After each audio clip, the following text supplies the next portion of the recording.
Innsmouth, stranger. Greetings, travellers, and welcome to episode 86 of the Innsmouth Book Club podcast. As you can see, we brought you to the newly refurbished Squid Inn, because if you remember, there was a bit of a ruckus involving some Me Go. We're coming into the back room today. We're being joined by a couple of guests. I'm going to have a bit of a good old natter, aren't we? I'm one of your hosts, Tim Mendes. And I'm the other one, Rob Poyton. Yeah, it's actually an idea that we had a little while ago, and funnily enough, Dominic Allen also wrote in with this idea as well, and he said it'd be interesting to hear you talk about your writing. Well, we thought yes, but even more interesting is to hear about other people's writing as well. So we're delighted to have a couple of our favourite writers in. Both have been in Innsmouth before. They're brave enough to come back. And we've got Alexandra Beaumont and Gavin Chappell joining us today. Hi, folks. Hello. Nice to be here again. For a given degree of nice in Innsmouth. Well, yeah. A newly refurbed Squid Inn is about as nice as it gets. So, but they are doing a range of Lovecraftian cocktails at the bar, I believe. Indeed, yeah. But I'm going to stick with a pint of beer. I'm going with Haster's Pride, which is a golden ale, funnily enough, from the Marsh Brewery just down the road. So there we go. Very good. Well, I discovered that there is a cocktail called Ink. So I'm going to go for that, which is, I felt, a nice double entendre from some Cthulian ink and maybe some writer's ink. I'll leave you to choose which. Nice, yeah. Very nice. The Squid Inn, be sure it isn't actually squid ink. Although saying that, I do have a bottle of Squid Ink gin. Squid Ink gin. Oh, that's very nice. Yeah, it's it's a Cornish brewery. And it's a small batch, and it's made with real squid ink, and it's absolutely lovely. And it changes colour when you add the mixer in it. It's nervous. I'm not entirely sure how I feel about that, but okay. It is really nice. It is really nice. It's got like a lot of sea buckthorn and stuff like that in it as well. So it's absolutely lovely stuff. That does sound good. Didn't Lovecraft initially set Innsmouth in England, somewhere down Cornwall way, I believe? It was. Yeah. The plot thickens. Indeed. Well, I'm sticking with Shoggoth's Old Peculiar because, tried and tested. Old favourite. The landlady did ask me to mention as well, for those of you who want to stay around tonight after the discussion is over, they've got some live music. They've got a Madness tribute band playing tonight. They'll be covering all their hits, like Boat to Relie, One Step From Beyond, and of course, Biaki Trousers. So that's something to look forward to later. Biaki Trousers. Biaki Trousers. Okay. Biaki Trousers. Oh, God. On that note, before things get any worse. Oh, God. So we've had some questions come in, and we've got some other questions as well, basically about different aspects of writing. And I thought what it'd be interesting to do is if we each go around and answer the question, and then we can have a discussion about any points or issues that are raised. So I guess the first place to start would be with what each of us has written. So Gavin, would you like to start us off with that? Okay, I've written various things, shopping lists and The Lethian shopping lists, by any chance? I've written, short stories, mainly sword and sorcery and horror and that kind of thing. 1 or 2 novels, science fiction as well. I write a fair bit of that, historical fiction. I do a fair bit of that. Sometimes do historical sword and sorcery, with a touch of horror, just to really change things a bit. But yeah, that's the kind of thing I tend to write. Currently, I'm in the middle of a space opera trilogy, which will be unleashed upon the world fairly soon. My most recent published work, I think, that was the sword and sorcery story that I was mentioning before we started, where most of the characters get horribly killed. It's a kind of send-up of your average D&D kind of scenario. So that's basically what I tend to write.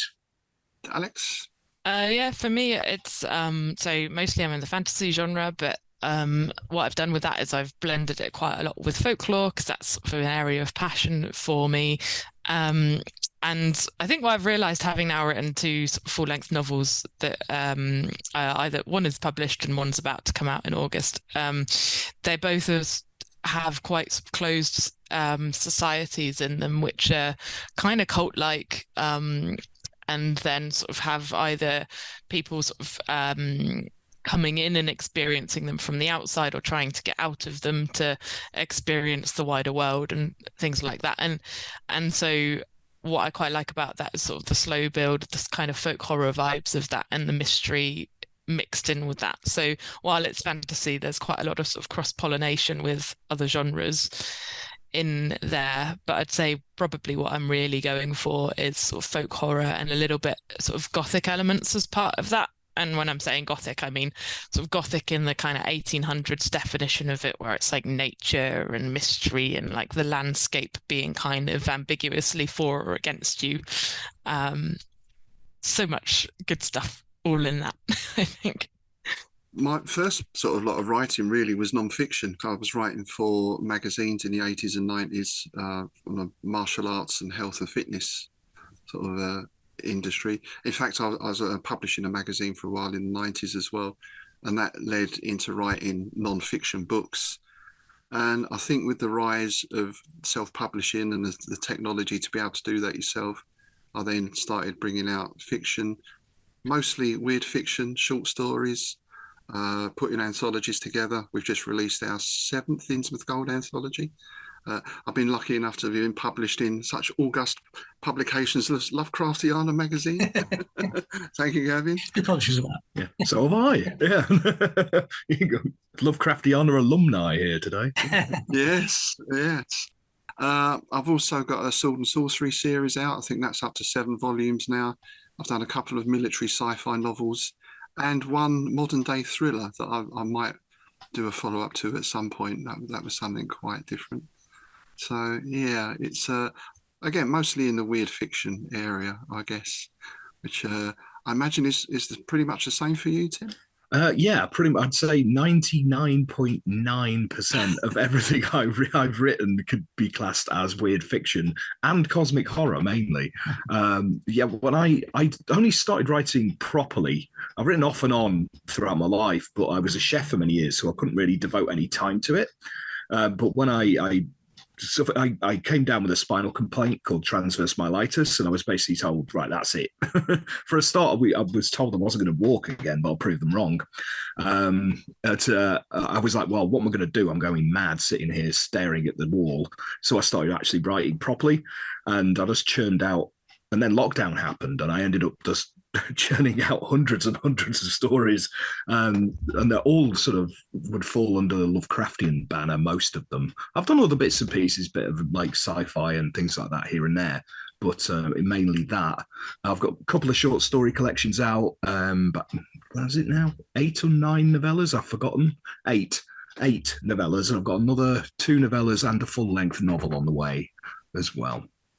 I like Rob, I've also put together a bunch of anthologies, such as the Nookie-nomicon and things like that.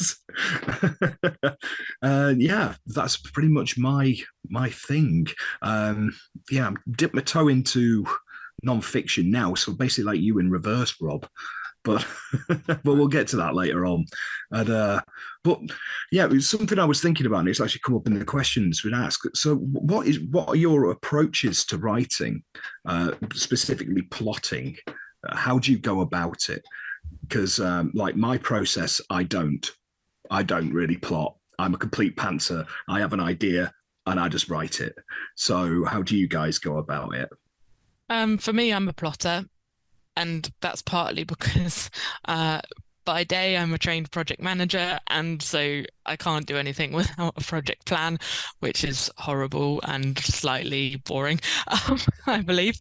And anyway, so yeah, like it's all tables, and I tend to use the Fichtean curve quite a lot, because that then means that I know when the sort of increments of tension are going to be, and what the climax is, and what the denouement is going to be. And I think without that, I think I would just be a bit sort of aimless. And in that space, it sort of means that I can then sort of plot where characters come in and out of the story and what they're doing off off the record and off what they're doing on the page and that kind of thing. Yeah, I think without it, I would be absolutely lost. So hands down, always going to be a plotter.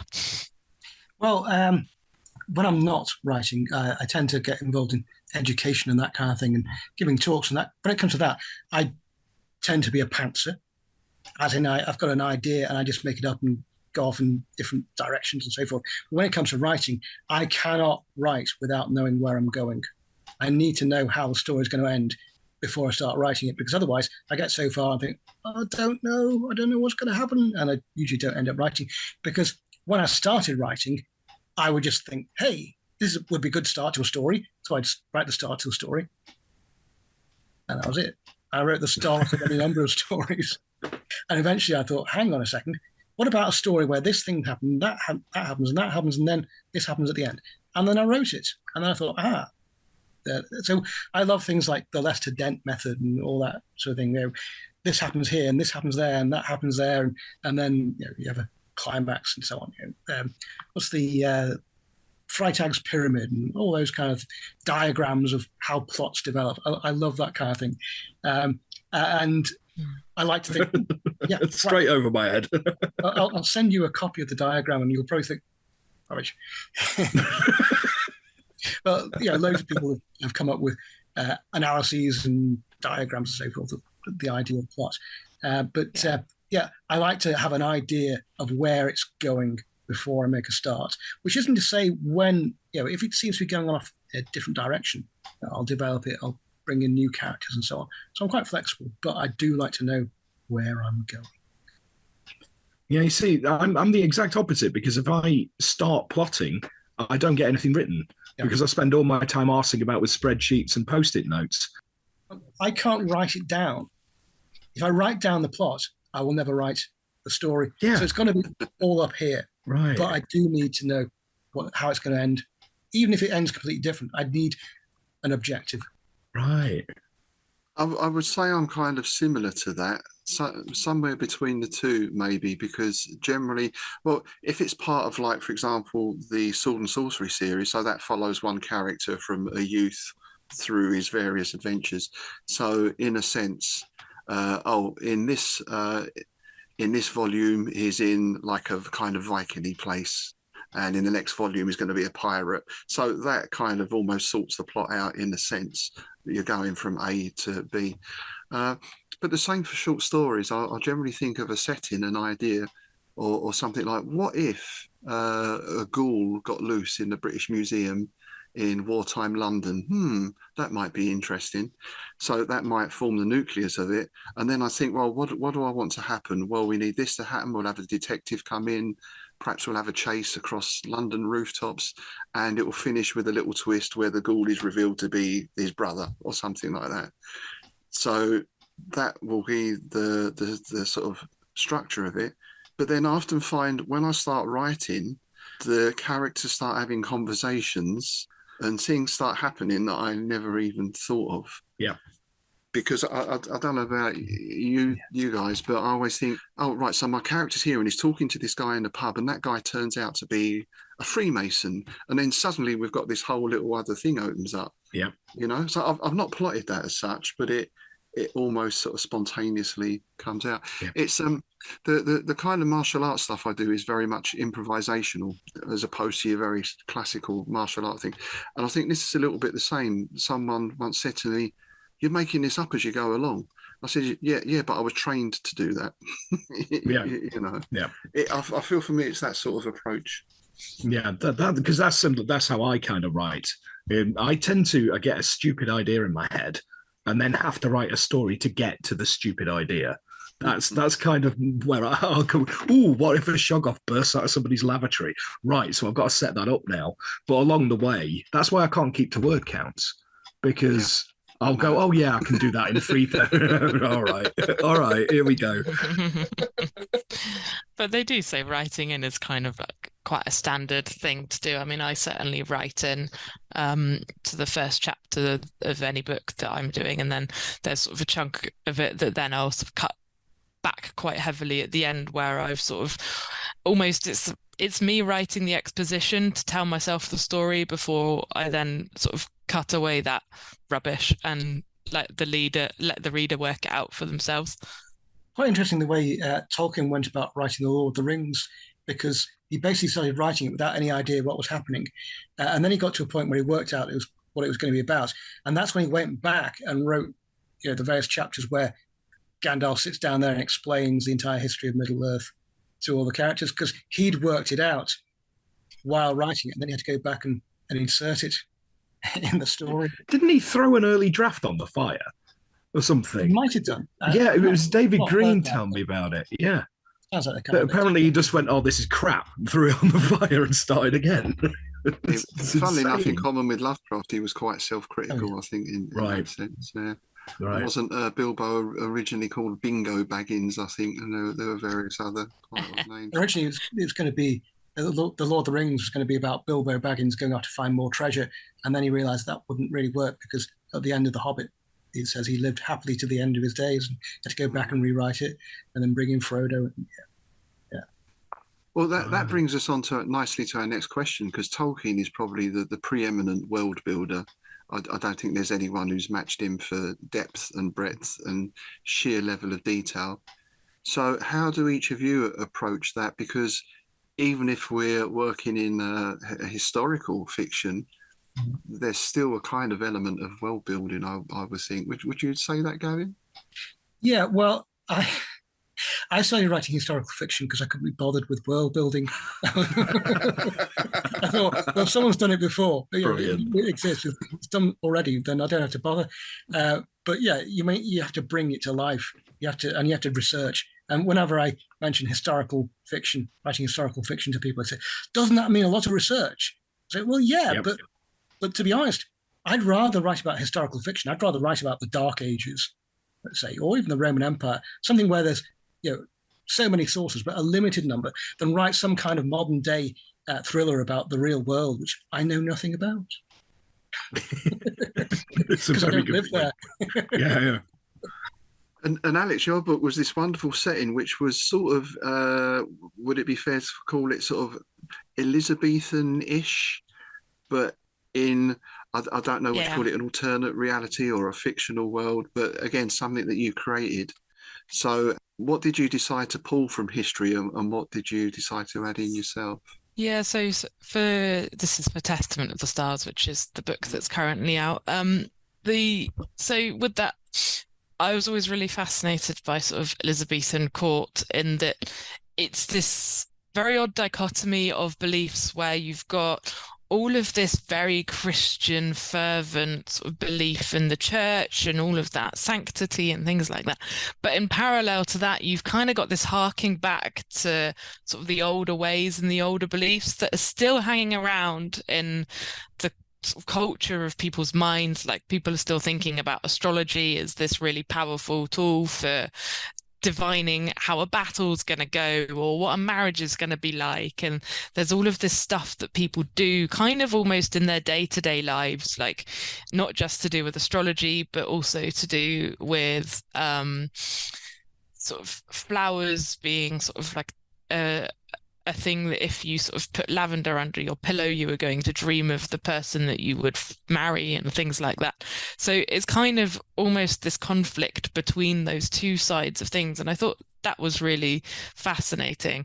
But you get so many stories where there's sort of Christianity sort of taking over from the old ways and things like that. And I just wanted to actually just leave aside Christianity and take a religious system from the Elizabethan period, like take a belief system from the Elizabethan period and make it the religion, and that was astrology. So I took that idea of sort of being born under sort of birth stars and things like that, and basically made it into a world where birth stars sort of set the fate of people's lives, and there were sort of actual stars present in the settlements where they'd fallen from the sky, and sort of people were kind of using them as sort of worship places, almost like gods. They were worshipping like gods, but then sort of slowly people then started to sort of move away from that and experiment with them instead. And so the characters in Testament drink the blood of the star, and that's how they get all of these visions about what the stars want from them and things like that. So it was just, I wanted to just take that atmosphere and then really sort of stretch it to its fantasy sort of logical extent almost, which I had really good fun with. Nice.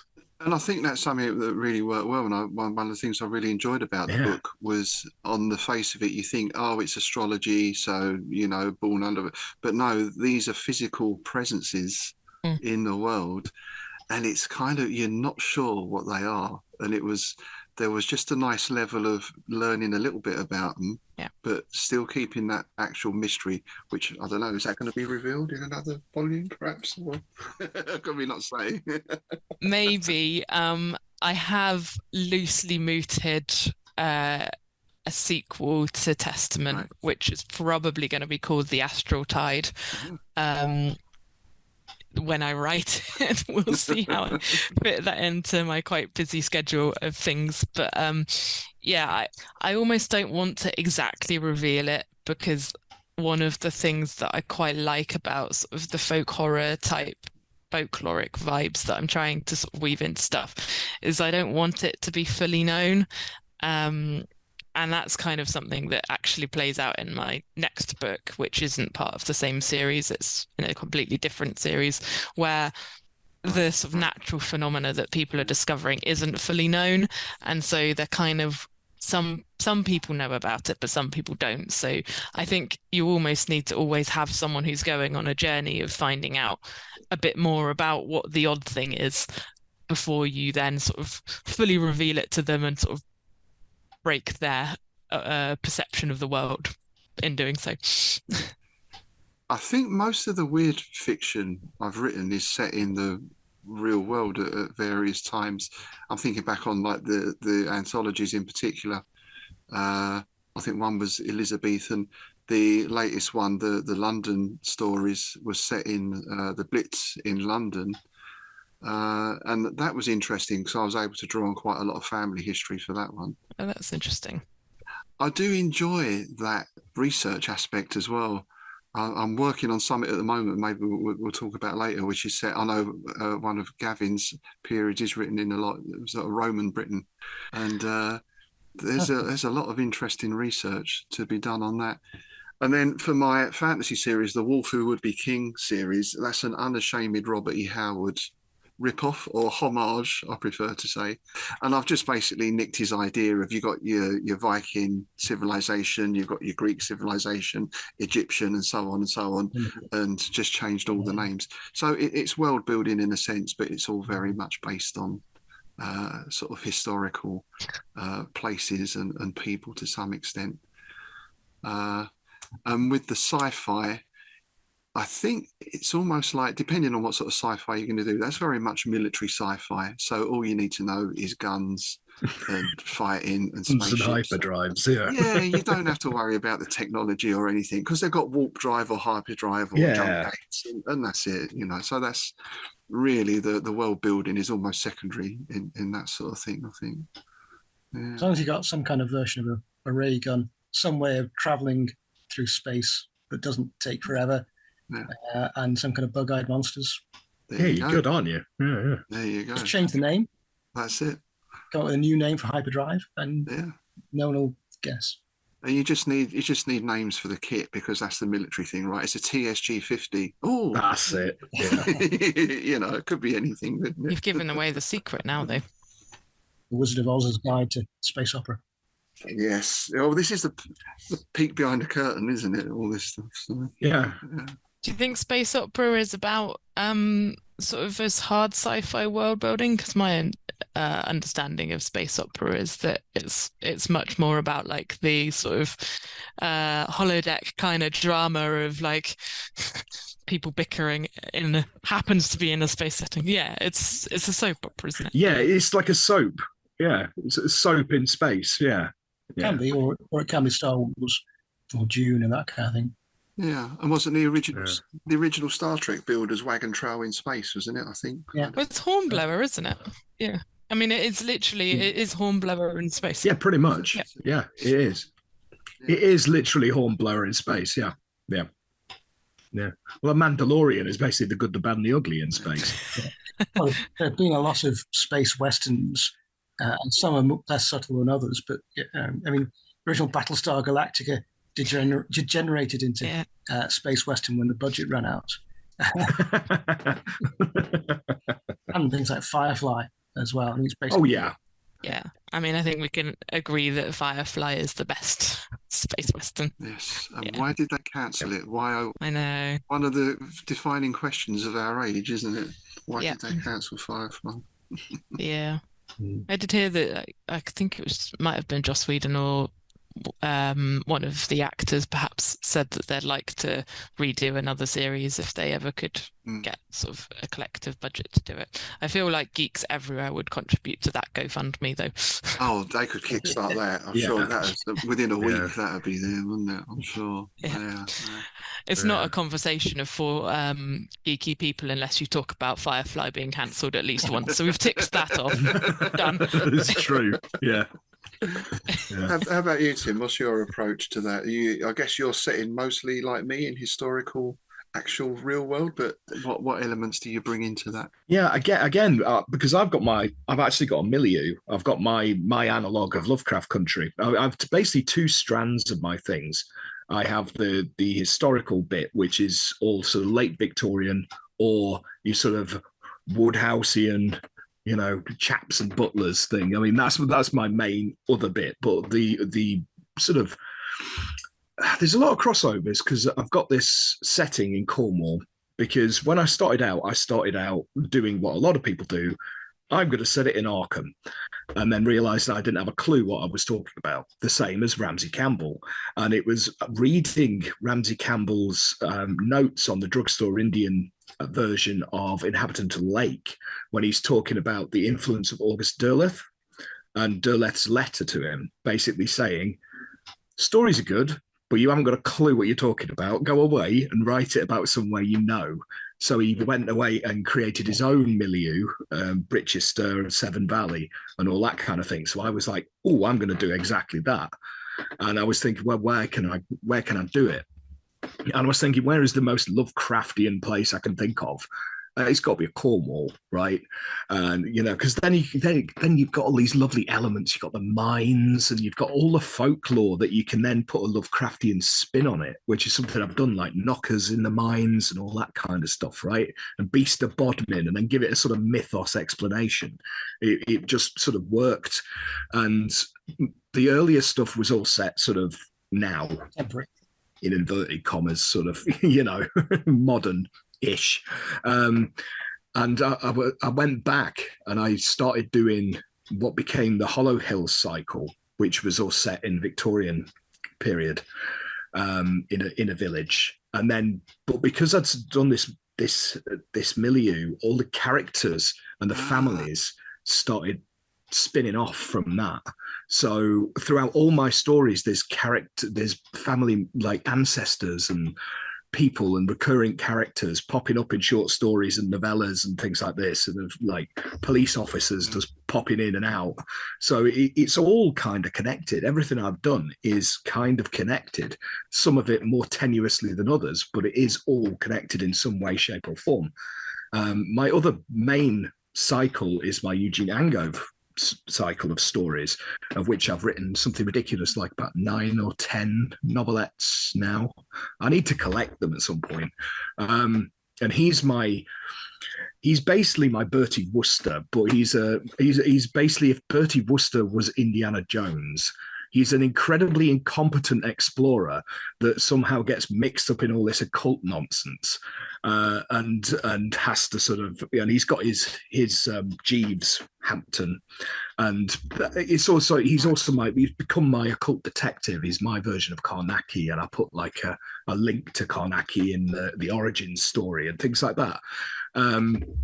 So again, there was no real plan when I started out, apart from I'm going to set things in Cornwall, and it's all just kind of spun out.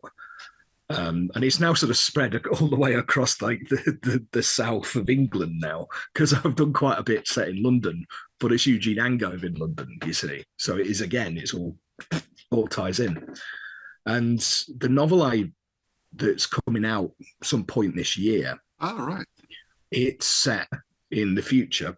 Quite a sort of it's one of those, no specific date. It's a post-apocalyptic novel, dystopian thing. How I pitched it to my publisher was, I've got this idea. It's going to be a trilogy of books. I've written the first one. It's basically if Simon Pegg and Edgar Wright directed Mad Max in Britain with tentacles. That's how I pitched it, and they went, "Yeah, they sort of went, yeah, send it over. I'll give it a read." Well, I'm interested already. So it's borderline ridiculous. As you can imagine, because it's a very British take on it. Everything's a bit crap. So all this future technology, none of it works, and it's all, you know. And basically, the premise is that the world was basically taken over by big corporations, blah, blah, blah, blah, blah, that kind of usual sort of setup. And Niall Athertep had manipulated behind the scenes and taken power and everything. And basically the rift is open.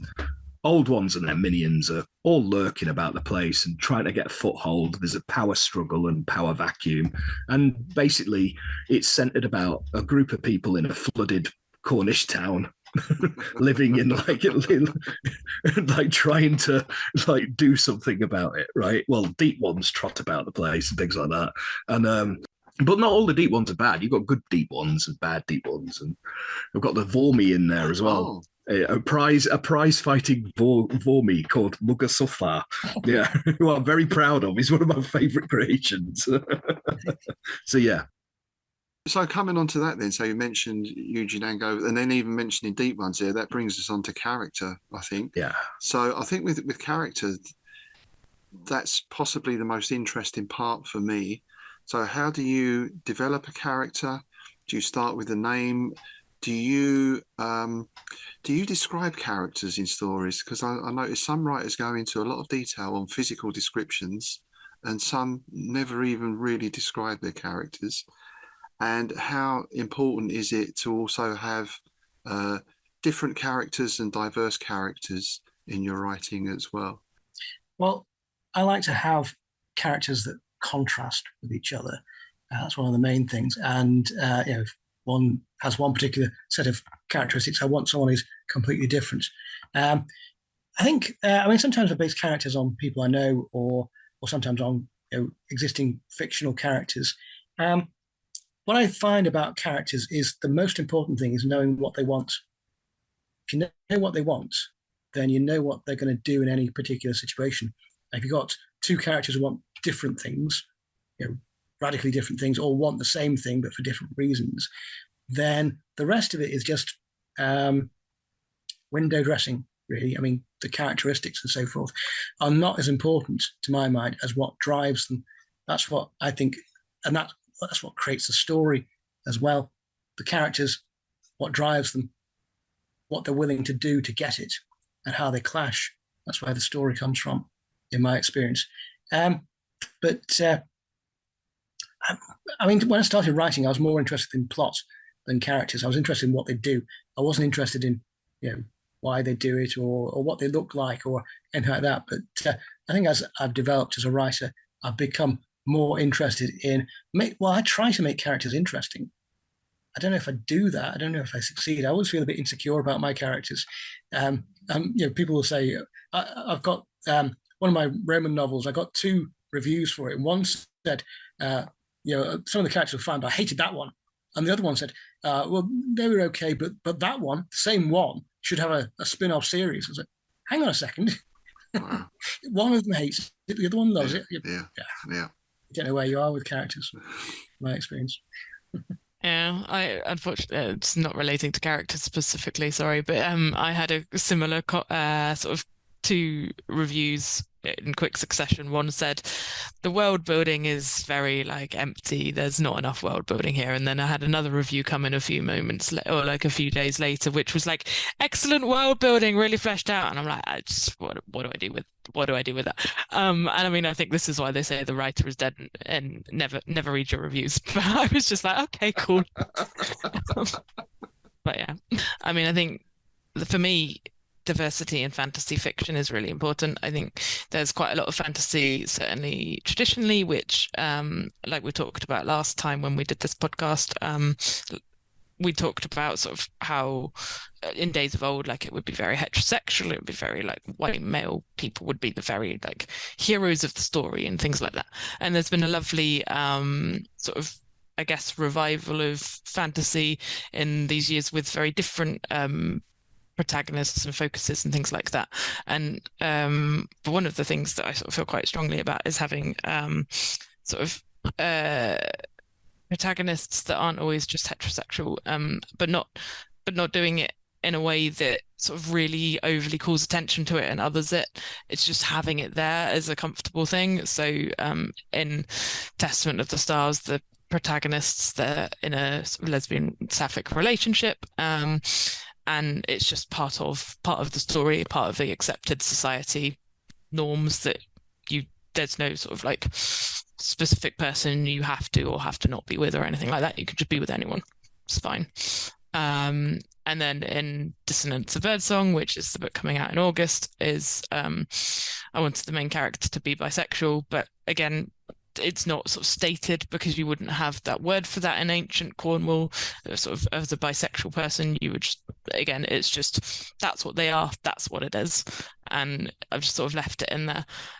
I mean, I think especially when writing fantasy and sword and sorcery, I'm always, well, I suppose when writing anything, I'm very aware of not falling into the sort of stereotypes and the same old thing.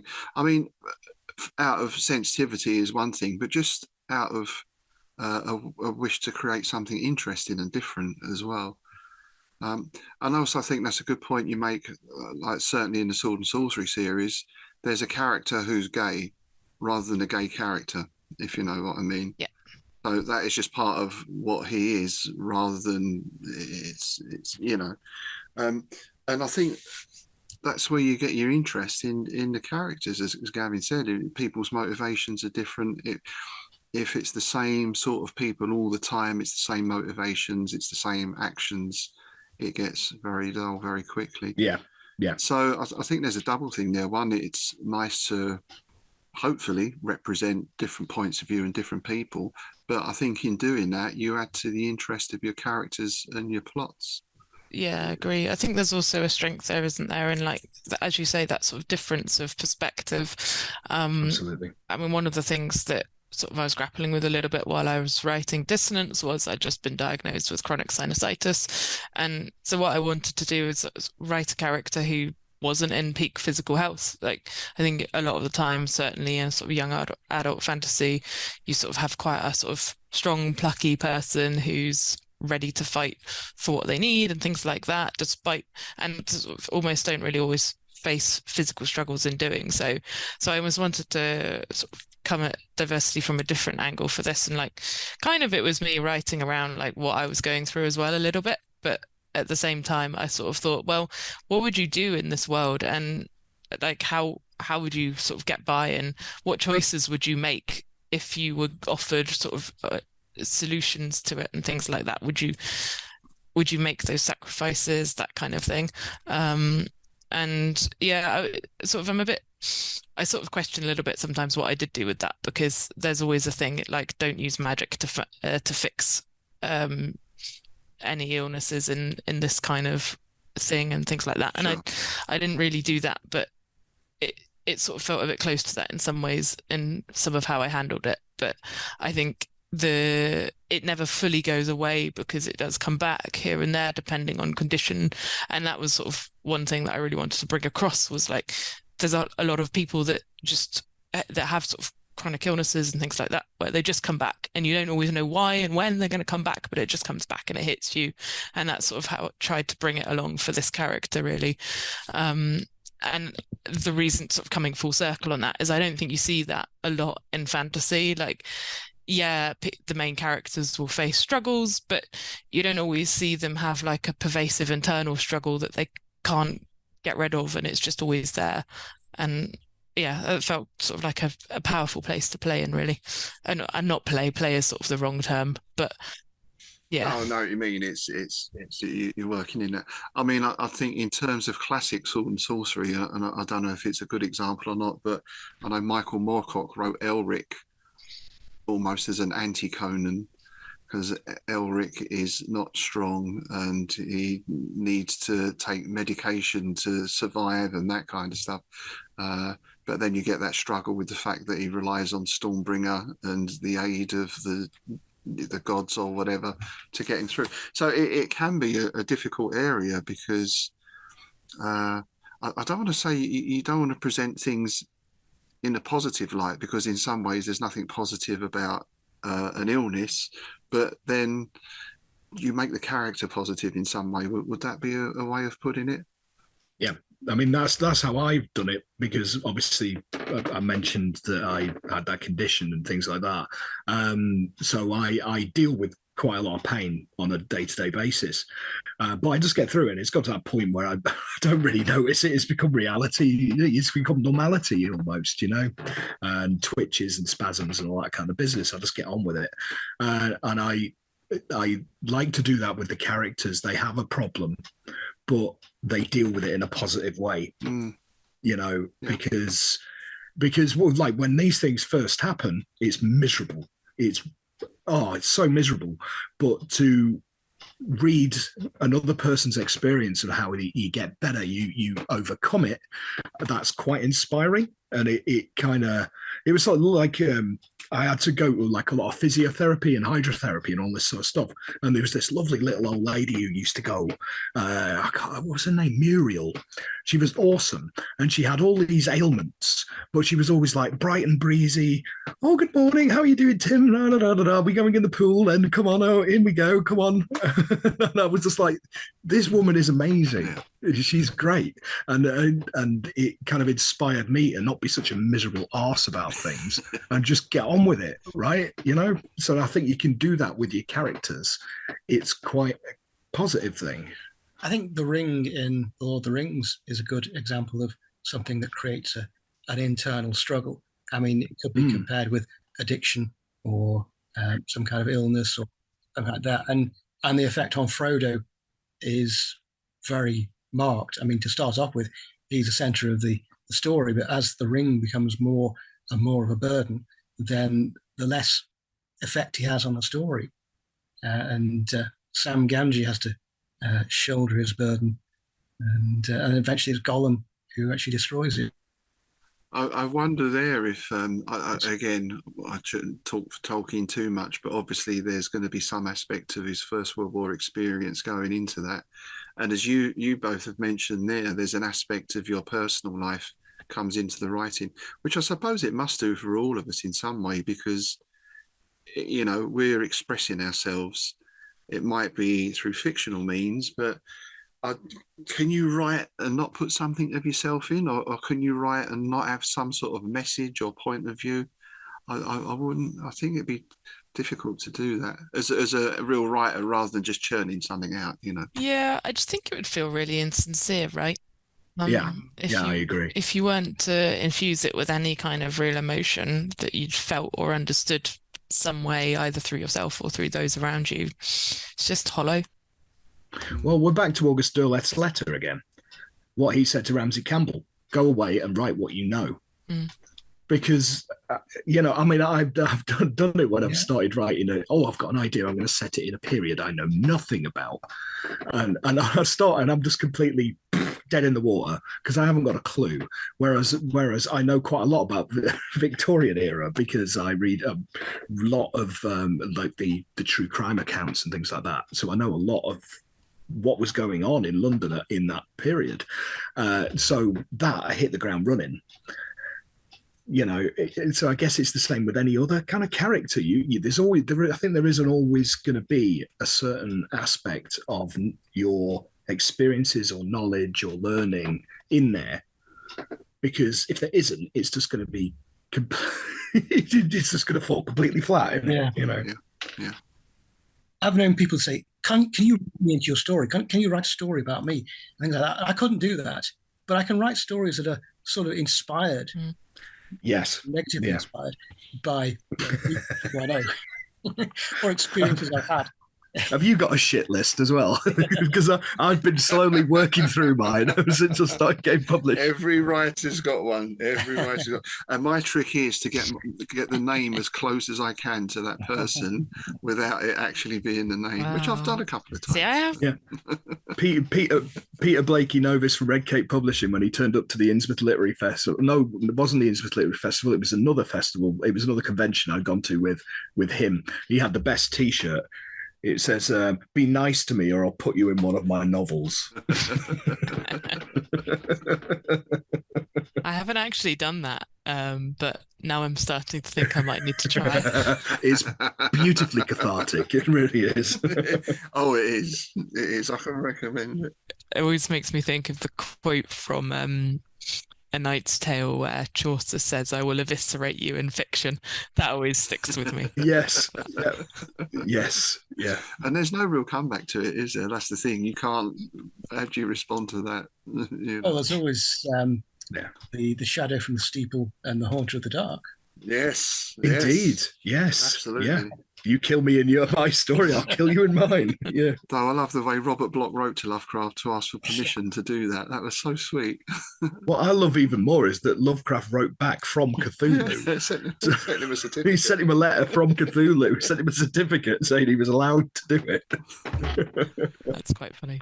Oh, now, speaking of Cthulhu, that brings us nicely to the next thing then. So given that we're working in weird fiction, and there's potentially an element of the otherworldly or alien or something like that, how do you portray that as a character? How can you get a truly alien outlook? Can you put that into writing somehow? Oh, that's quite a challenge, I would have thought. One of the most difficult things I've ever done. It was for a shared world novel called To Be a Dark Mother, which was put together by Ron Linson from Madison Press. And it was basically, he'd written a story and there was 4 characters in this story, and each chapter was the same story, but from a different perspective. And it was basically, it's centered around a family. A young girl from this family is taken and is sacrificed to this great old one, right? That was basically the premise. It goes it's really dark, but I was chosen to write it from the perspective of the great old one. Oh my word! That was tricky. That's tricky on so many levels. Yeah, because sort of you got this sort of abstract thought of this creature that doesn't really exist in the same time and dimensions as everything else, and all this, and that was very strange. It was a really strange experience. I'm glad I did it, but it's not something I'd do again. I think it's nice to come at them from the occult detective angle, right? Yeah. You only know as much about them as you can get from like tomes or cultists, and I think to write about an alien, if you're going to write as an alien as a character, then it's not going to work because they're going to be human. They have to be human to make sense. Yeah. It's the same with robots. Or sentient computers or whatever, that kind of character, unless you make them a human, unless you give them a personality, like Marvin Paranoid Android or whatever, then they just won't work. If they're just a machine or just a weird alien thing, then they can't be a character. Must be page after page of binary and algorithms, wouldn't it? It just make your brain melt trying to read it. Yeah, it could be hard. I think a bit challenging. Yeah, I mean, I think it'd be something that you could sort of have quite a bit of a go at from like a sort of almost academic perspective of like trying to try something new. I wrote a short story a while back which didn't get picked up sadly, but it was sort of toying in a similar sort of space where my thought was that it followed the character of a grave digger, and there was this grave that it's a fantasy setting. There's a grave that has this creature in it that nobody knows what it is, but it's just the buried one, and they keep it buried, and that's what you do. And after a while, someone has the sort of, you swap the shifts around because you sort of spend so long like doing this mundane job on the edge of town type thing. And then the main character sort of, there's a very clear break within it where like something happens and there's a gap, and then it transpires that the buried one is not so much buried as you think, and it's sort of actually more like a possession that's jumping from the buried one into other people. So then the main character sort of becomes the buried one almost. But you sort of don't really realize that until right at the end. But in almost playing with this, I really enjoyed writing it as an exercise, but when I sort of sent it to places, they were a bit like, this doesn't really fit the format of a short story, because it sort of goes full circle and it comes right back to sort of the main character being buried again, because then they're the buried one, and it sort of rotated around itself. So there wasn't really a beginning, middle, end in the same way that you sort of would expect, which now, having watched True Detective, I just say time is a flat circle and then send it to people. But yeah. Nice. There's a review of the Occult Detective, Tim's Occult Detective anthology, which reviewed one of my stories and said, I forget what it was. I didn't particularly like it, but said it didn't really make sense or something like that. But this is about someone who's possessed by an alien fungus. Yes. Basically going out of their mind. And it does trail off into, meaningless nothingness. Well, it was psychedelia. It was quite Ligotti-esque, I thought. I really enjoyed it because it goes into sort of the psychedelia, but in a very British council flat kind of way. It's pretty kind of psychedelia. Yeah, well, it's set in that sort of setting. It's a hostel, isn't it? It's lots of people really down on their luck, drinking bottles of White Lightning and all that kind of thing, and the fungus and all this, and it goes to this really. Yeah, I thought it was. I understood it. It says more about my brain than other people, but I got it. I can see that being quite a good setting, though. It is. In a sort of council set. I really enjoyed, in a similar sort of slightly psychedelic way that was set in a sort of council estate. There's a adaptation of Macbeth called Macbeth on the Estate, and instead of it being sort of kings and nobility and all that, it's like gangs. And so Duncan is sort of the old gang leader. Macbeth is the new sort of upcoming linchpin type thing, and offing the old gang leader because his wife wants the power type thing. It's quite interesting, but it just reminded me of that because the witches scenes particularly are in like these old decrepit sort of councillors like buildings that are just falling apart and things like that, and it's quite an alternative take on Macbeth. So I think there's quite a lot to play with there. I think it's good. If you can find it, it's worth a watch. There was a video by now it wasn't the Chemical Brothers, it was one of those kind of bands, late 90s. Very I know what you're going to say. Video. It was Aphex Twin, and the song was Twin. "Come to Daddy." Come to Daddy, come to Daddy. Oh, that was brilliant. With the TV screens with all his face, the kids with his face on them. Yeah, weird. And the decaying council estate. Apparently, that was one of the places where they filmed A Clockwork Orange. But it's 20 years on. Even worse than it was back then. Yeah, decaying brutalism. Yeah, there's nothing quite like it. I mean, I do a lot of my stuff in crumbling tower blocks and things like that because I live in a crumbling tower block. So again, write what you know. And I think with that alien thing, I can't remember the name of the writer. I should have looked it up before we came in, who actually, by all accounts, did a very good job of presenting an alien race and the thought process. And the only other thing I can think of that comes close, and again, I can't remember the author, was the guy who wrote the two-dimensional world. Oh, Flatland. Yeah, Flatland. Yeah, which strikes me as a very sort of bold and innovative thing to do. I don't know how you'd approach that. really. But With great difficulty. yeah, but I think like Alexandra said, as a writing exercise, I think, well, I mean, your standard thing is to write something from another person's point of view or that kind of thing, but to try something totally alien. Yeah. There was a kind of post-apocalyptic story. I forget who wrote it. I know it was reprinted in a zine called Galaxy's Edge a while back, but it was post-apocalyptic. Everyone lived underground, and they communicated by tapping pebbles together or something like that. But the way it was written, it took a long time before you really worked out what was going on, and it seemed to make sense. And then, as it went on, you realised that it just slowly dawned on you that they were living underground. They couldn't see each other. I don't know why they couldn't talk, but very, very bizarre. I wish I knew who wrote it, but it was serialized in Galaxy's Edge. I know that much a while back. Right. Yeah, something I'd like to try, again, probably as an exercise, and I'd probably make a complete pig's arse of it, to be fair, is one of the what they call the derelictions. Adam Neville did a anthology of them recently, and that's probably the most well-known. It's basically, you don't write for the characters, you write of an object.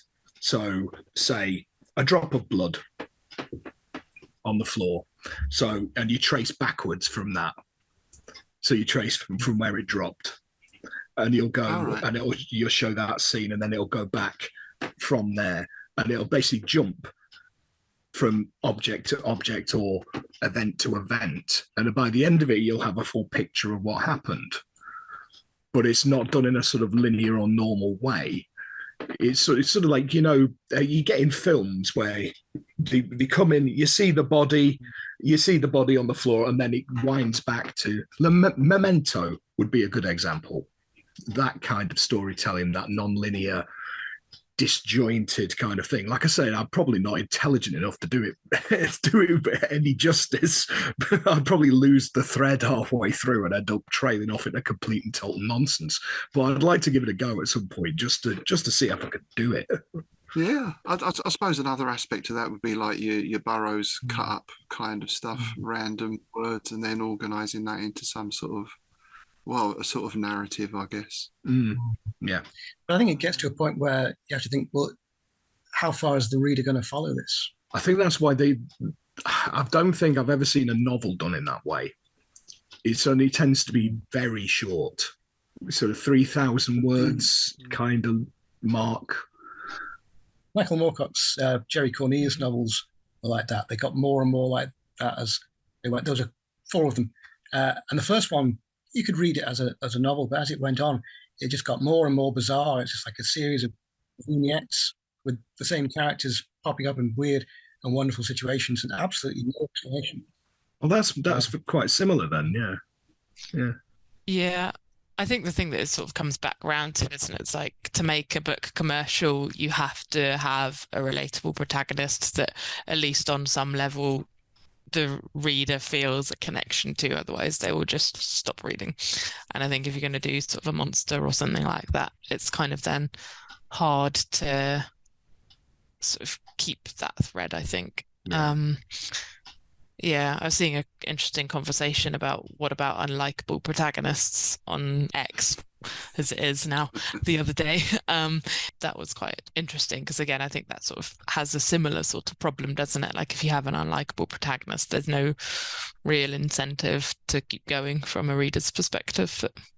Yeah, but there are characters who should be unlikable, like Elric, for example. I mean, he's got nothing going for him you wouldn't like him if you met him, but there's something compelling about him.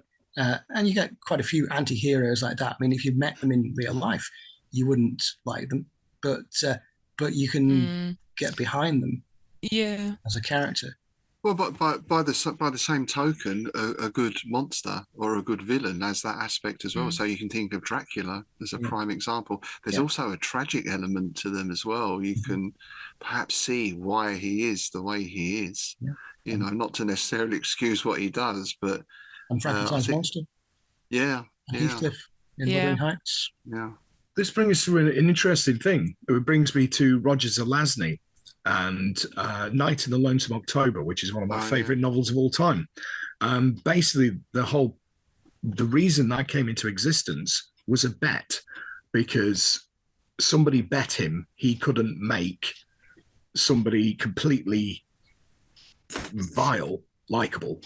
Yeah. So that's why his protagonist, the hero in inverted commas, is Jack the Ripper.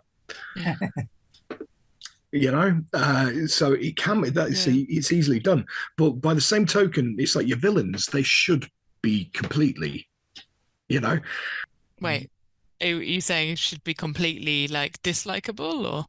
Yeah. But they should have a motivation. They should be relatable. You should understand the motivation, but you shouldn't agree with it.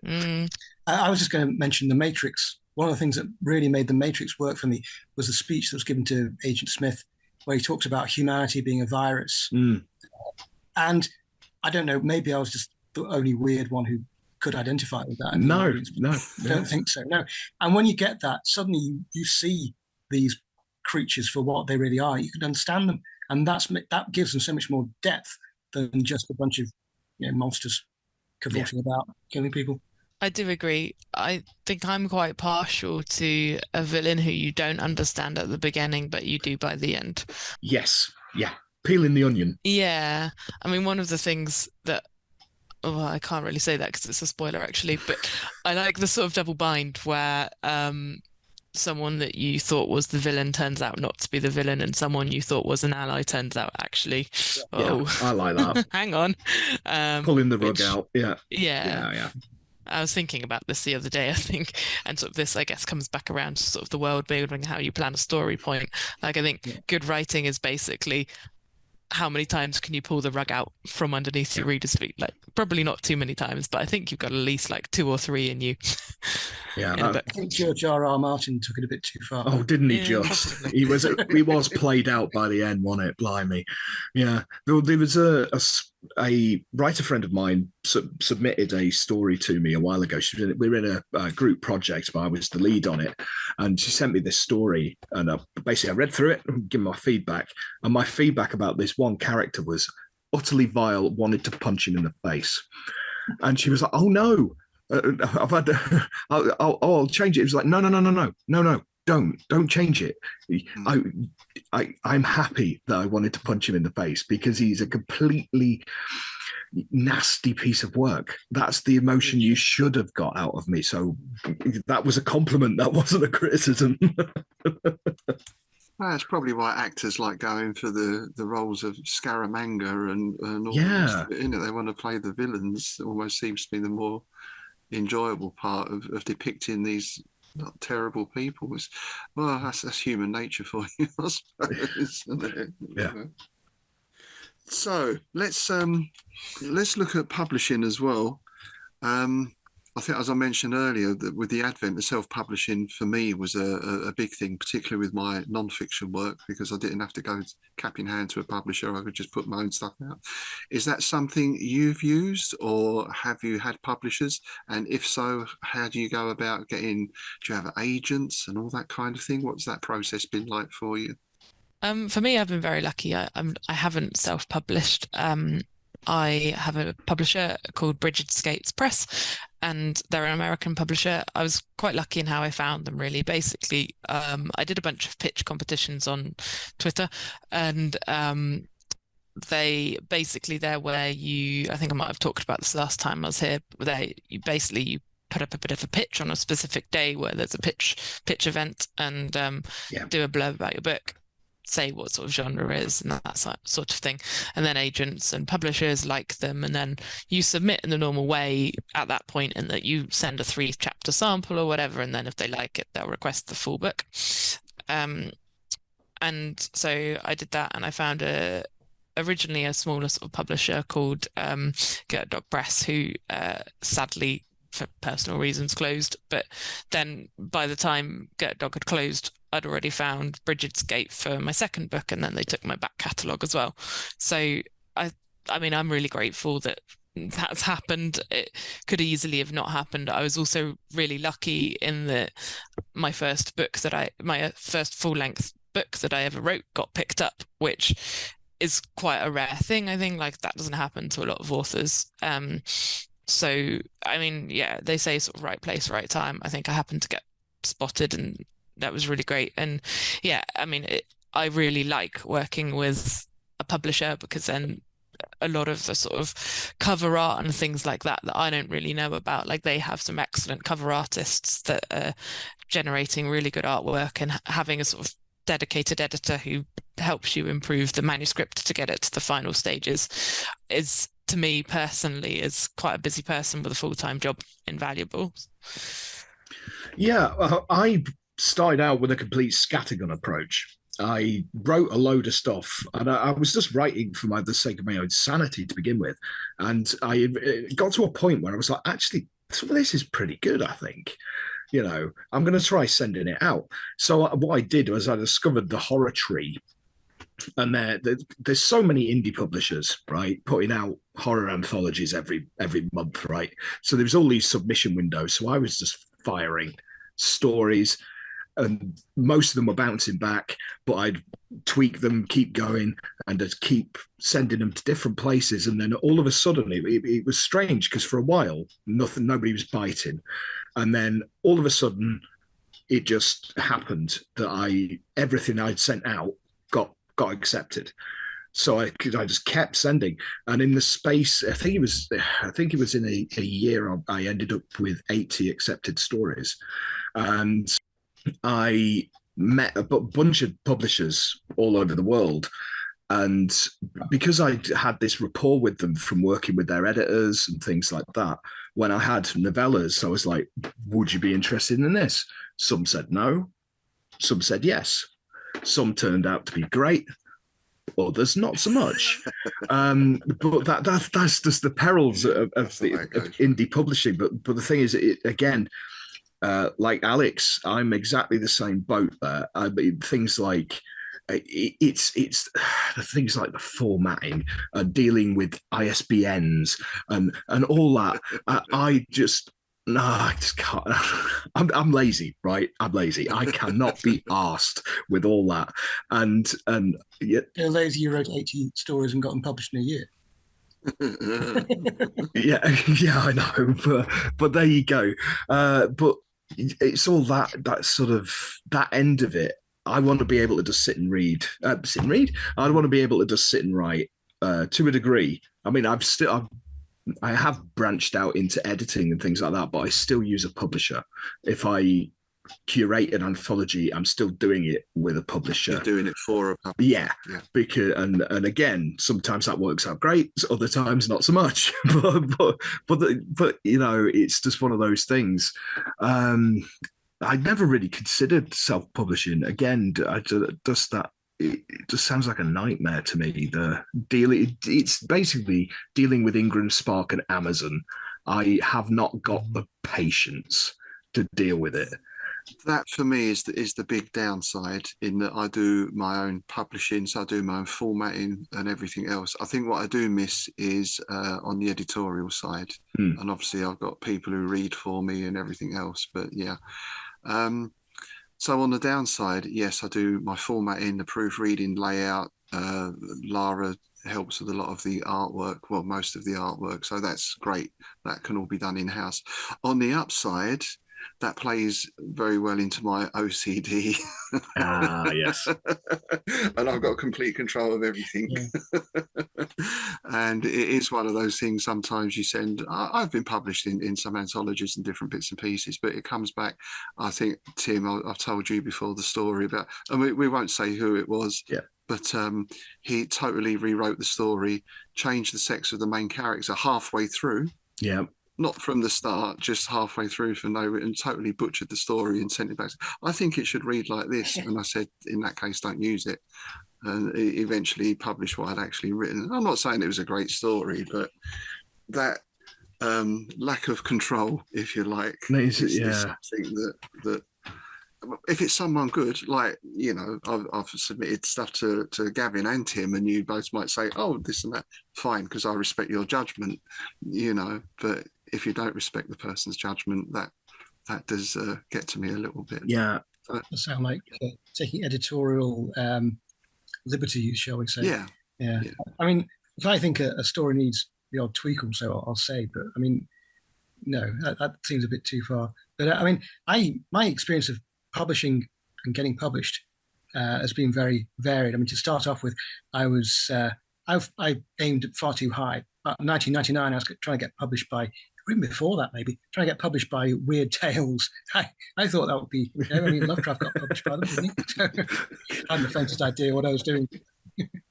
I couldn't get very far. And then I moved into self-publishing long before it became viable, about 2003, and that didn't go very well. And that I found very off-putting. I mean, basically, I handed over some money, got self-printed out, and well, I'd made about, I think by the time you made £10 or so, they'd send you a royalty check, but I'd never got that far, and then they went out of business.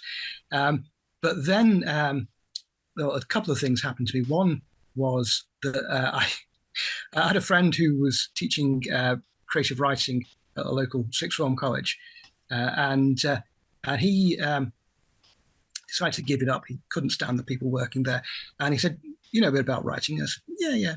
So could you take over? And I was teaching as well. Could you take over? And I said, "Yeah, fine." And I sort of walked into this job. And also the other thing at that time was I thought, right, I'm going to get published one way or another. How can I get published? So I started researching local history because I knew there was a publisher who would publish local history. So that's how I got published.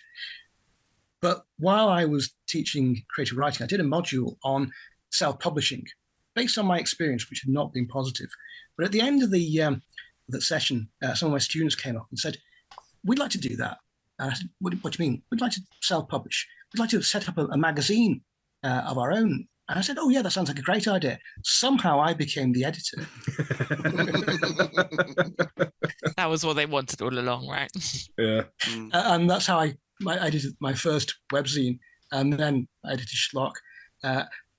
Schlock, to start off with, was a weekly, and I barely had any time to do any writing at all. Eventually, I turned it into a monthly, and that gave me a bit more time, but also doing Lovecraftiana. I mean, today I've just published Lovecraftiana. Tomorrow I'm publishing Schlock. So I have quite a heavy deadline. But recently I have managed to write for the anthology as well. Some people present here. Indeed. Yeah, so it's been all over the place, really. I think for me as well, it was coming up through that punk thing, which was very much do it yourself. And I remember, I mean, at 16, 17 at school, a few of us were putting out our own fanzine. You know, the first demo we did and all that was off our own back. It was very much of that time to just sort of do it yourself. So I suppose that's still, if no one else is going to print it, I bloody will, you know, sort of attitude. It's become a lot more accepted as well now, hasn't it? I mean, like, I remember even in the last 5 years, I think, when I first started researching how do you get published, there was a lot of like, well, you know, your binary options really are you go through like self-publishing or you go through an agent and a trad press and things like that. But I think a lot more now, the indie press has grown massively in the last few years. Self-publishing has become a lot more like of a prevalent thing. I think really sort of the consistency is the sort of key, isn't it? To be able to keep writing, keep getting stuff out there, show that you're a reliable author. And that seems to be like the strength, irrespective of sort of how you got there. Obviously there's like bigger budgets for marketing with trad press, but okay. And I was going to say for self-publishing, look at your presentation, because I've had some books come in and you think they're obviously self-published. They've got a font size 14. They've got a 2-inch margin. You've got 100 words on each page. The book is 8 inches thick.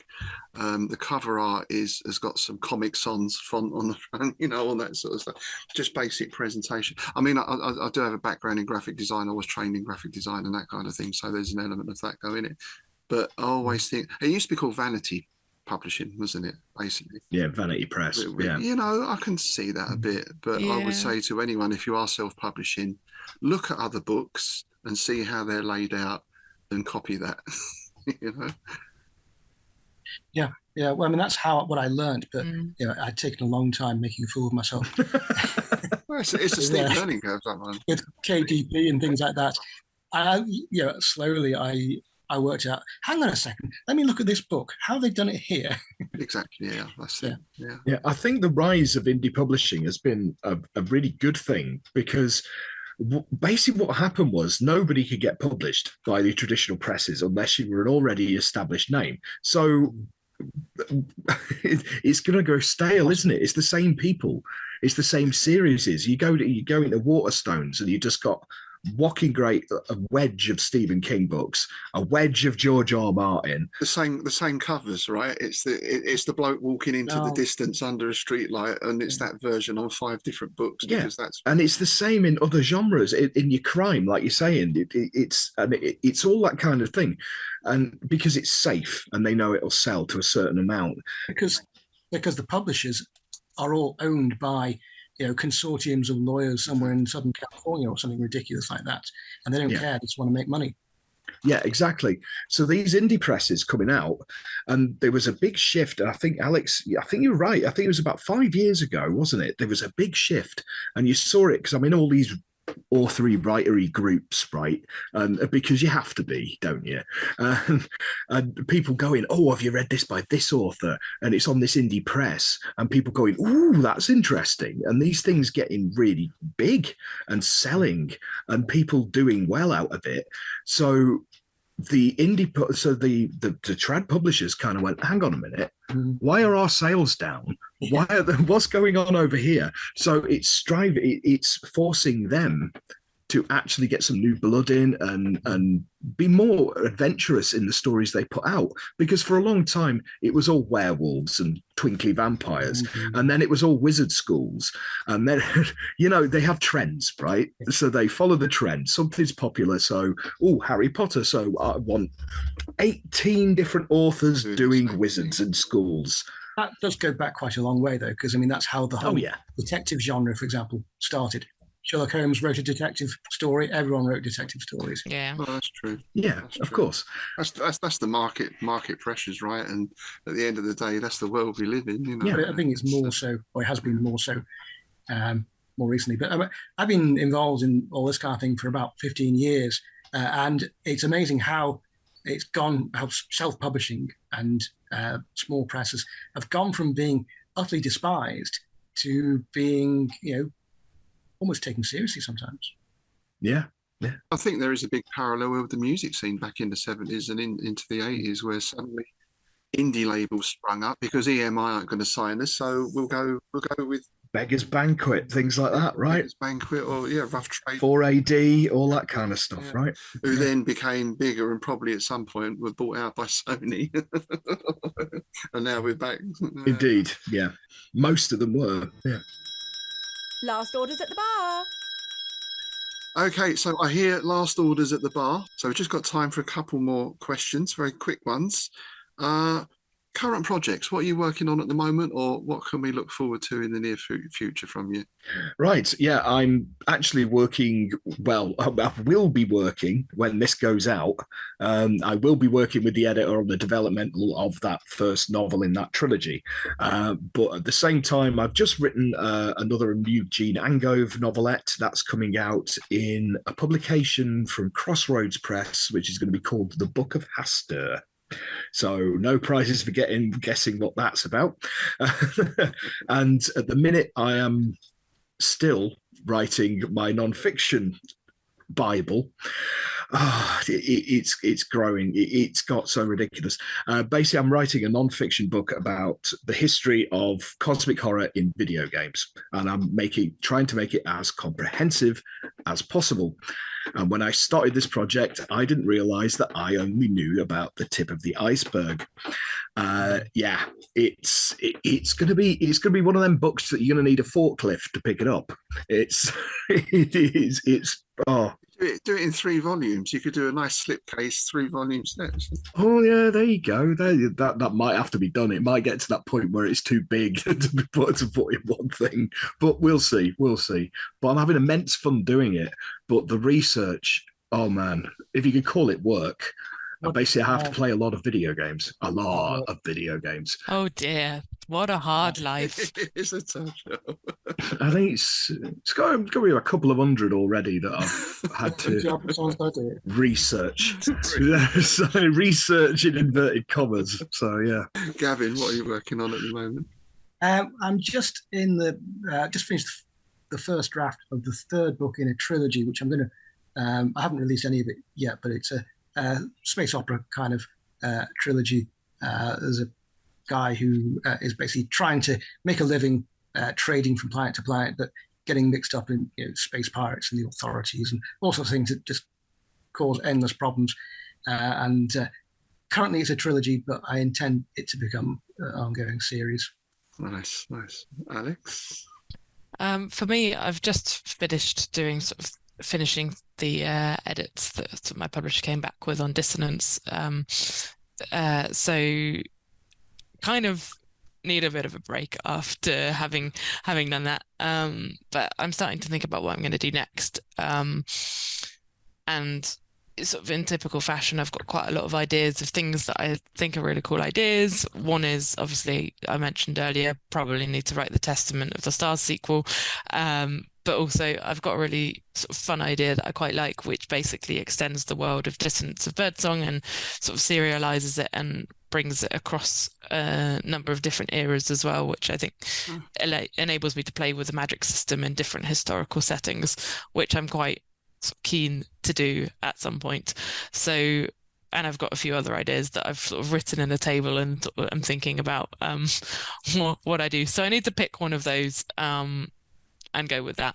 But also as I've mentioned, I think not on today, but before, I'm loosely toying with the idea about whether I want to do a podcast and working out how much time that's going to take me. Quite a lot from our experience, Rob? Yeah. My current thought is, could I do like sort of 5 minutes of folklore or something like that? That's a good approach, yeah. Talk about a little bit of lore or something like that. It's brief, and then I can just do it for 5 minutes, add a nice little soundscape, and out the door it goes. It's not a bad idea. Might make it easier. Yeah. I'm still working on my sequel to Robert E. Howard's Worms of the Earth, which is set in Roman Britain, a follow-up to his Bran MacMorn story. I was getting on very well with that, but then we got involved with the latest Innsmouth Gold anthology, When Shadows Creep, which is Lovecraftian stories set in London across the ages. That's all now finished and actually out. I think it should be available next week as we go out. Well, 4th of May. May the 4th be with you. It is released then. So then I can get back to the Worms of the Earth sequel. This year, I'm also writing some gaming material as well, probably 2 or 3 sets of gaming rules. One is going to be based around a campaign and a couple of sets of skirmish rules as well. As I've gotten back into gaming over the past year or so, I'm very much, when it comes to game systems, I like to take them apart and bolt bits on and, make my own sort of versions. And I thought now, I used to do that before, but now, of course, I can publish them as well. So that might be interesting. There you go. Okay, final question, and thanks again to Dominic Allen, by the way, for his suggestions. Final question, what are you reading at the moment, or what have you just read that you would like to recommend? I'm going to go with, unusually for me, it's a rather large book, which I know Tim and I have discussed before about these huge books that we get 100 pages into and then think, I can't be bothered. Yep. This one I actually finished, and I finished it very quickly. Empire of the Vampires by J. Christoph. Very nice book. Very highly recommended. I've just dipped back into one of my favourite authors of all time. He passed away a couple of years ago, unfortunately. It's the self-proclaimed queen of eldritch horror, Willem Hopfrog Pugmire, or W.H. Pugmire. I adore his stuff. It's basically Lovecraftian stories, but given a very decadent. He was a big fan of Baudelaire. But he was also an original punk back in the sort of the late 70s. So you get this sort of almost like punk rock poet, cosmic horror and it's just beautiful stuff. And it's very, very atmospheric and just really good, really interesting plots, and just a really fresh take on it. I don't think I've ever read anything quite like his stuff in the sort of cosmic horror genre. And I've just read, it's a collection of his stories about Nyarlathotep called The Strange Dark One, and I would heartily recommend it. There's some really good stories in there. For me, I've kind of gone a bit for a throwback, actually. I'm reading a lovely sort of old copy of Northanger Abbey at the moment, and partially that's because I was thinking, I really want to write something Gothic, so I'm going to read some of the original Gothic fiction. And okay, sort of this is a bit of a satirical one on Austen's part, but yeah, it's one I hadn't read. Weirdly, I'd read a bunch of other Austen stuff, but I hadn't ever done Northanger Abbey, and as a sort of Gothic pastiche, I felt I kind of needed to get that one bagged a long time after I should have done. Yeah, I seem to recall really enjoying that. I haven't read it. I've read it a long time ago, but I seem to recall really enjoying that. Yeah, it's quite an interesting story, actually. Well, bizarrely enough, the main thing I'm reading at the moment is Christopher Columbus's logbook. Nice. Was that for his car? For his Mini Cooper, yeah. When's his MOT due? I'll bring the house down. Well, it's a kind of Penguin Classics. It combines what remains of his logbook and with a life of Christopher Columbus. It's really quite interesting. But I never read one thing at the same time. I'm also reading an edition of Weird Tales currently I'm reading a Seabury Quinn story, which is I think it's called the something or other of Vishnu. I like to read Weird Tales every now and then, but I don't think all the stories in there would be entirely acceptable these days. I'm also reading one of E.C. Tubbs' stories, one of his Cap Kennedy series. E.C. Tubb, wonderful science fiction writer. In fact, the science fiction space opera series that I'm starting on at the moment is very much inspired by his. He wrote very short, wonderful stories full of bizarre space opera action and adventure and so forth, and that's the other one I'm reading, one of the Cap Kennedy novels. Excellent. Well, thank you for coming in, everybody. And of course, last time you had to stay in Innsmouth. This time you can leave on the bus, unless, of course, you want to stay and see the Madness Tribute Band. You had that planned the whole time. I'm actually depping for them, that's why. So I'll be staying here. I'm staying tonight. I'm going to an after party hosted by Zadok Allen. He's looking after Obed's parrot again. It's always good for a giggle. If I miss the bus, I'll take the disused railway line. Yeah. Oh, that's a good idea. I'm going to take a boat. That can't go wrong. Yeah, just don't hit Devil's Reef. You're right. Yeah, you got the fishing spears to hand again, so yeah, exactly. Yeah, be all right. What could go wrong? What could go wrong? Though we didn't mention the fishing spears in any of the time we're recording, so now anyone listening is like, fishing spears? Oh, well, they're going to have to go and listen back to your earlier voyage into Innsmouth, aren't they? So, it all connects, like Tim said. It all connects like tentacles. Yeah, time is a flat circle. Indeed. Thank you very much for coming in, and thank you for listening. As always, if you'd like to support the show, please do check out our Patreon page. We are putting out a lot more bonus content at the moment. We've started a bonus series on the fungi from Yoggoth, Lovecraft Sonnet Cycle. Episode 2 of that will be going up in about a month's time. And you may notice, if you are a patron, we've also just put out a free ebook for you of that latest Innsmouth Gold anthology we mentioned, When Shadows Creep. Just one of the many bonuses you get as a patron of the show. And as always, if you'd like to get in touch with any comments, questions or suggestions, you can do so on our Facebook page, our Patreon page, and on our YouTube channel.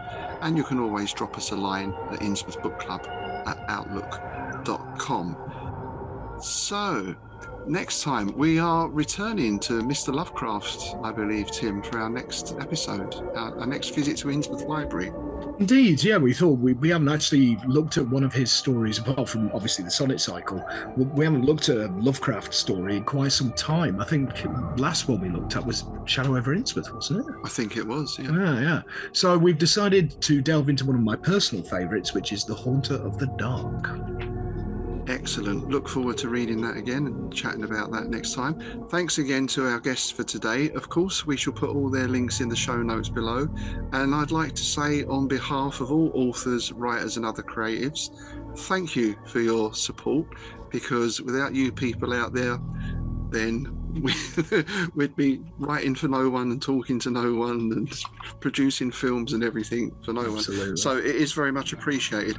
If you want to help an author in particular, then one thing you can do, which doesn't take up much time, is leave reviews, particularly on Amazon or Goodreads or any of those places. They're really the most helpful thing you can do for authors, aside from actually buying their books, of course. So please do take a little bit of time. If you enjoy a book, just leave a nice review. It doesn't have to be particularly long, but it's always much appreciated. Yep. And on that note, it's goodbye from me, Rob Whiten. And it's goodbye from me, Tim Mendes.